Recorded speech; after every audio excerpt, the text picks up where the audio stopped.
እና ይኸው 3 ዓመት ሆነው ቄሱም ዝም ምኑም ዝም ነው የሚባለው።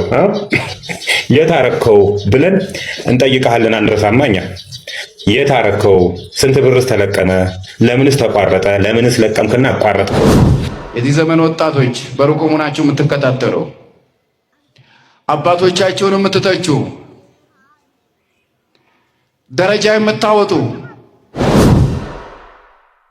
ሰላም ጤና ይስጥልኝ። እንዴት አላችሁ? እንዴት ቆያችሁ? እንደተለመደው አጠር ባለ ዝግጅት ተመልሼ መጥቻለሁ። ተከታተሉኝ ዘንድ በአክብሮት እየጋበዝኩ ላይክ በማድረግ ከጀመራችሁ ምስጋናችሁ የላቀ ነው። ወደ መጀመሪያው መረጃ ከማለፌ በፊት ይህን የፍርድ ዜና ላስቀድም። እንግዲህ ይህን ሕፃን ልጅ እንደምታስታውሱት ሽሬ እንዳባጉና የሚባል አካባቢ ላይ አጋቾች አግተውት እስከ 2 ሚሊዮን ብር ጠይቀውበት እናትየው በስደት ሀገር የምትኖር እናትየው ግማሽ ሚሊዮን ብሩን እንደላከችላቸው ከዛም ሕፃኑን እንደገደሉት የሚታወስ ነው። ገለውም አልተውትም። በቆሻሻ መፍሰሻ ቱቦ ውስጥ ጥለውት ተጠርጣሪዎች ሲፈለጉ ቆይተው ተይዘውም ከዛን ዛሬ ላይ እንግዲህ ለፍርድ ቀርበዋል። በፍርዱ ሂደትም የመጀመሪያ ተከሳሽ በሞት እንዲቀጣ፣ ሁለተኛና ሶስተኛ ተባባሪዎች በ23 ዓመት ጽኑ እስራት እንዲቀጡ ሆኗል። እንግዲህ እናትየው ፍርዱን ዘግይቷል ብላ በሚዲያ ላይ ቀርባ ስትናገር የነበረ ሲሆን ዛሬ ላይ እንግዲህ ፍርዱ ተሰጥቷል። ምናልባት ይህ ፍርድ ለብዙዎች አስተማሪ ሊሆን እንደሚችል እርግጠኛ ነኝ። ወደ ሌላኛው እጅግ አሳዛኝ ወደሆነ መረጃ ይሳልፍ። የወንድማችን ነጋሽ መታሰር ነው። ነጋሽ በዳዳ እንግዲህ ዛሬ ላይ እንደታሰረ እየሰማን ነው። ባለፈው ሰኞ ዕለት መምህር ደረጀ ዘወይንዬ እንደታሰሩ የምናስታውሰው ጉዳይ ነው። መምህር ደረጀ ዘወይንዬ ደግሞ መምህር ሲሳይን ለመጠየቅ ወደ እስር ቤት ጎራ ባሉበት ወቅት ነው እንግዲህ እሳቸውም ለእስር የተዳረጉት። እንግዲህ መምህር ሲሳይ ደግሞ በወንድማችን ነጋሽ ሚዲያ ላይ ቀርበው ዳንኤል ክብረት በዲያስፖራዎች ላይ የሰነዘረውን ሀሳብ ተንተርሰው እጅግ ክፉኛ ስለተቿቸው ነው ለእስር የተዳረጉት። ማለትም መምህር ሲሳይ አዳነ እንግዲህ በአንድም በሌላም ወንድሞች እና መምህራኖች ኦርቶዶክሳውያን ለእስርና ለእንግልት እየተዳረጉ ነው። እንግዲህ በአንድም በሌላም ይህ ጉዳይ ወደ አባቶች ከፍ የሚል ይመስላል። እንግዲህ ምዕመናኖች እስካሁን እየተሳደዱ እንደነበረ አሁን ደግሞ መምህራኖች እየተሳደዱ ያለበት እውነት ነው ያለው። ለማንኛቸውም እኚህን ወንድሞችና መምህራኖች እግዚአብሔር አምላክ በሰላም ወደ ቤታቸው ይመለሳቸው ዘንድ እንመኛለን። በዚሁ ልብሴ ይህን ነገር ተናግሬ ነበር። ስሙት። ለምን አዘንክ፣ ለምን ጻፍክ ከሆነ አናውቅም። እንግዲህ እስካሁን የተሳሰሩበትን ምክንያት ማንም ይፋ አላደረገውም። ይህንን ቢሆን ወንድማችን ነጋሽ በዳዳ ነው እንግዲህ የጻፈው። ቀጣይ ደግሞ ለምን ጻፍክ ተብሎ ደግሞ እሱንም እንዳያስገቡት መፍራት ነው ያለብን።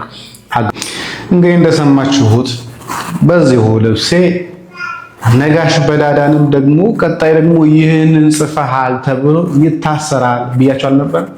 ያው ዛሬ እንደሰማነው ከሆነ ነጋሽ በዳዳም ታስሯል ማለት ነው። ደረጀ ዘወይንዬ፣ ሲሳይና ነጋሽ በዳዳ ታስረዋል። ለምን ሲባል ስለ ኦርቶዶክስ ለምን ተናገራችሁ፣ አንድም ለምን ዳንኤል ክብረት ላይ ቪዲዮ ሰራቸው የሚል ነው ያለው።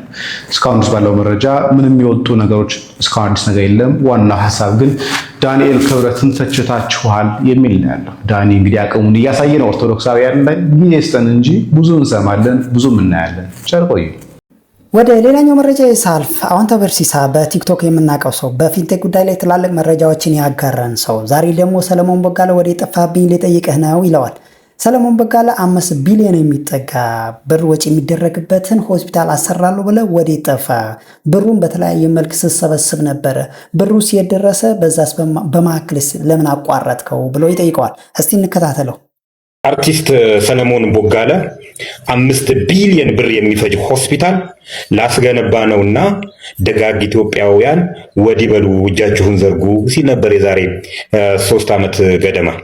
ይሄን ሆስፒታል ከጓደኞቼ ጋር ሆኜ ልገነባ ያነሳሳይ ነገር ህንድ በነበርኩበት ሰዓት የህንድ ዶክተሮችና የኢትዮጵያ ደላላዎች በጋራ አንዲት ኢትዮጵያዊ ታማሚ ህፃን ላይ ሲያሰቃዩት ስላየው ነው ብሎ እንዲነግረው ነበር። በደላላ ህንድ ሀገር አንዲት እናት ልጇን ይዛ ወደ ህንድ ትሄዳለች። ህንድ ከደረሰች በኋላ ደላላው ከዚህ ዶክተሩን ልጁን ኦፕሬሽን እንዳታረገው ሂሳብ ስላልተከፈለ እያለ ሲያሰቃያት የልጁ ሆድ እያበጠ ሲመጣ በማየቴ ምክንያት ሀገሬ ላይ 5 ቢሊዮን ብር የሚያወጣ ሆስፒታል ለመገንባት አቅጃለሁና ደጋግ ኢትዮጵያውያን እጃችሁን ዘጉ ብሎ በኢትዮጵያ ንግድ ባንክና በአቢሲኒያ ባንክ ገንዘብ ሲላክለት ነበር። ከዚህ በተጨማሪ ሆላንድ ሀገር ያለው ፊሊፕስ የተባለው ኩባንያ ግማሹን ከቻልክ ግማሹን ደግሞ እኛ ችለን ሆስፒታሉን እናስገነባዋለን፣ ሆስፒታሉ ሲያልቅ ደግሞ ሁሉንም የሆስፒታሉ እቃዎች በፊሊፕስ ማቴሪያሎች እንሙላልሃለን ብለውኛል እያለ ሲያለቅ ሲያነባ ኢትዮጵያውያንም እጃቸውን ሲዘረጉ ነበር። ከዚህ በተጨማሪ በቴሌ አጭር ስልክ ቁጥርም ብር እንዲላክ እያመቻቸው ነው ሲል ነበር ሰይፉ ፋንታሁን ላይ ቀርቦ እና ይኸው 3 ዓመት ሆነው ቄሱም ዝም ምኑም ዝም ነው የሚባለው። የታረከው ብለን እንጠይቃለን አንረሳማ እኛ። የታረከው ስንት ብርስ ተለቀመ? ለምንስ ተቋረጠ? ለምንስ ለቀምክና አቋረጥከው ማለት እንፈልጋለን እንደዚህ ጋር። ሌላኛው የወሎ ተርሸሪ ሆስፒታል ነው። ወሎ ተርሸሪ ሆስፒታልም እንደዚሁ እናስገነባላችኋለን ተብሎ በሎተሪ ሲለቀም ከርሞ የሎተሪ ብሩ የት እንደገባ አይታወቅም ብሎ ነበረ የፌዴራል ኦዲት አንድ ጊዜ። እነሱን ነገር የታደረሳችሁት በእርግጥ ከግለሰቦች ላይ ተነጥቆ ወደ ወሎ ሆስፒታል እንደተሰጠ ሰምተናል። እና የት ደረሰ የወሎ ሆስፒታል? ያ ሁሉ የተወራለት ያ ሁሉ ገንዘብ የተለቀመለት ከሰራተኞች ከሎተሪ ከተለያዩ ገቢዎች ብር ሲለቀም ነበርና እሱንም አልረሳነውም። ያጠፋችሁ የሎተሪ ብርን የሰረቃችሁ ሰዎችስ ዝም ተባላችሁ? ህግ የለም በሀገሩ? በቃ የሰረቀ ሰው ዝም ነው የሚባለው ወይ? ይህ ስለ ሀገር የሚነሳ ጉዳይ ነው። ስለ ነፍስ የሚነሳ ጉዳይ ደግሞ እኛ አባት የሚያነሱት ይሆናል። እንግዲህ በነፍስ ነው እየተናገሩ ያሉት፣ ስለ ነፍስ ጉዳይ ነው እዚጋ እያወሩ ያሉት። ወጣቶች ወይ አባቶችን ትናገሩ ዘንድ እንዴት ቻላችሁ? በየትኛው ሞራል ነው አባቶችን የምትናገሩት እያሉ ነው አጠቃላይ መልእክቱ። ግን ወጣቱ ወይንም ደግሞ ምዕመኑ እየተናገረ ያለውን አባት አስተውሎ ይሆን? ራሳቸውን የሚናገሩት አባት ስለ የትኛው አባት ነው እየተወራ ያለው? በደንብ እኮ ምዕመኑ እኮ አብጠርጥሮ ያውቃል ማን እያደረገ እንዳለ፣ ማን አስቃባጭ እንደሆነ፣ ማን ጊዜውን ተገና አድርጎ እንደ ጊዜው መፍሰስ የሚፈልግ እንዳለ በደንብ እኮ ምዕመኑ ከእናንተ በላይ እኮ አብጠርጥሮ ያውቃችኋል። እግዚአብሔርም አሳልፎ ይሰጣችኋል ስለምታደርጉት ነገር። ምክንያቱም እናንተ አዋቂ ናችሁ። አንዴ በንዋይ፣ አንዴ በፖለቲካ፣ አንዴ በዘር ትፈተናላችሁ። በብዙ ነገር ነው የምትፈተኑት። ይሄንን አብጠርጥሮ ያውቃል ምዕመኑ ወጣቱ። ስለዚህ የሚናገረውን አባት በደንብ ለይቶ ያውቃል። እርስዎ ግን በጅምላ ወጣቱን እየጨፈጨፉ ነው። ለምንድን ነው እሱ የምትናገሩት አባቶች? ምንም ያጥፉ ምንም፣ ለምንድን ነው መናገር አትችሉም እያሉ ነው። አዎ እንናገራለን ስለ ሃይማኖታችን። የሚያጠፋውን አንተ ሌባ ብለን እንናገራለን፣ የሚሰርቀውን ፖለቲከኛውን አንተ ፖለቲከኛ ብለን እንናገራለን። ይሄ እኮ የነፍስ ጉዳይ ነው፣ የስጋ ጉዳይ አይደለም። አባቶች ዛሬ ላይ ምዕመናን ሲጨፈጨፉ እኮ ዝም ነው ያሉት። ስለዚህ ዝም የሚሉ አባቶች ለምንድን ነው እሱ ማትናገሩት ብሎ መጠየቅ ምንድነው? እሱ ኃጢአቱ የወጣት ወይንም ደግሞ የምዕመኑ። ስለዚህ እርስዎ የሚያወሩለት ወጣት ወይንም ደግሞ ምዕመን የትኛው ምዕመን እንደሆነ መጀመሪያ በደንብ እወቁ ሲጀመር። ሁለተኛ ሲቀጥል ስለ የትኛው አባት ነው ወጣቱ ተቆጥቶ እየተናገረ ያለው የሚለውን ነገር ጠንቅቀው ይረዱ ዘንድ ይገባል መጀመሪያ ከማውራቱ በፊት። ስለዚህ እርስዎ አባት አሁንም እወደዳለሁ ባይ ጊዜውን ተመሳስሎ ለመኖር ለስጋ ለመኖር ሳይሆን ለነፍስ ይኑሩ መጀመሪያ። ስለዚህ አባቶች አሁንም መልካም የሚሰሩ አባቶች፣ በጎ የሚሰሩ አባቶች አሉን፣ ብዙ እልፍ አላፍ አሉን። ግን ደግሞ በተንኮል የተሞሉ በዘር በብሔር ውስጥ ተሸጉጠው ስለ ብሔር፣ ስለ ዘር፣ ስለ ስጋ ጉዳይ የሚያወሩ እንደገና ደግሞ ምንፍቅናን የሚዘሩ አባቶች ሁሉ አሉ። ስለዚህ ወጣቱ የሚያወራው ስለነዛ አባቶች ነው። አባቶች ምዕመናን እየተጨፈጨፉ ባሉበት ሰዓት ላይ ዝም ስላሉት አባቶች ነው ምዕመኑ ወጣቱ እየጠየቀ ያለው። ስለዚህ ስለሚያወራው አባት ወጣቱ ወይንም ደግሞ ምዕመኑ ጠንቅቆ ያውቃል ለማለት ነው። ክርስቲያኖች፣ የዚህ ዘመን ወጣቶች በሩቁ ሆናችሁ የምትከታተሉ አባቶቻችሁን የምትተቹ ደረጃ የምታወጡ ቅዱሳን ፓትርያርኮችን፣ ጳጳሳትን፣ ካህናትን ከፍ ዝቅ የምታደርጉ የምታጸድቁ፣ የምትኮንኑ አደብ ግዙ።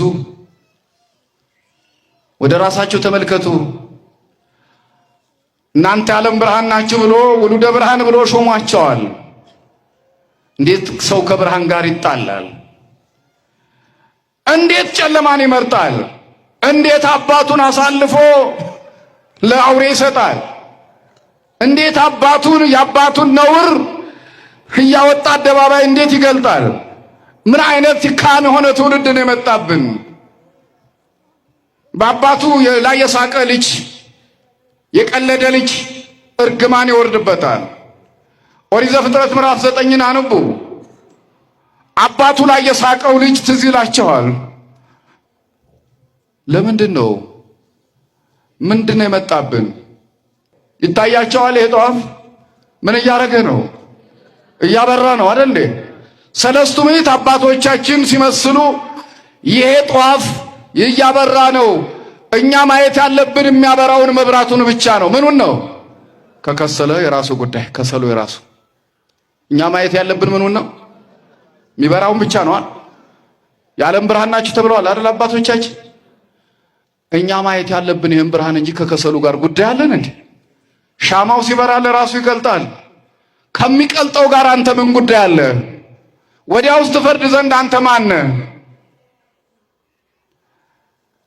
እንዴት አይነት መረገም ነው ይሄ? እንዴት አይነት አዚም ነው የመጣብን? እንጃ። በውስጡ ምናልባት የመናፍቃንን አጀንዳ ወይም ደግሞ የዚህ ሃይማኖት ጥላቻ ያላቸው ሰርጎ ገቦች በሚያናፍሱት፣ በሚያወጡት፣ በሚያወርዱት እንዲህ በሚረጩት መርዝ እየተከተልን እኛም እየነጎድን ነውና ወገኔ፣ የኔ ትውልድ፣ የዚህ ዘመን ትውልድ ባካችሁ ወደ ልባችሁ ተመለሱ። አባቶቻችን እስከ ዓለም ፍጻሜ እንዲጓዝ የስልጣን ሰጥቷቸዋል። የሾማቸው እግዚአብሔር ነው። የሚሾማቸው እግዚአብሔር ነው። የለያቸው የቀደሳቸው እግዚአብሔር ነው። እግዚአብሔር የሾማቸውን፣ እግዚአብሔር የለያቸውን፣ ከምድር እስከ ሰማይ ድረስ የደረሰ ስልጣን የሰጣቸውን ለምንድን ነው ከፍና ዝቅ የምናደርገው?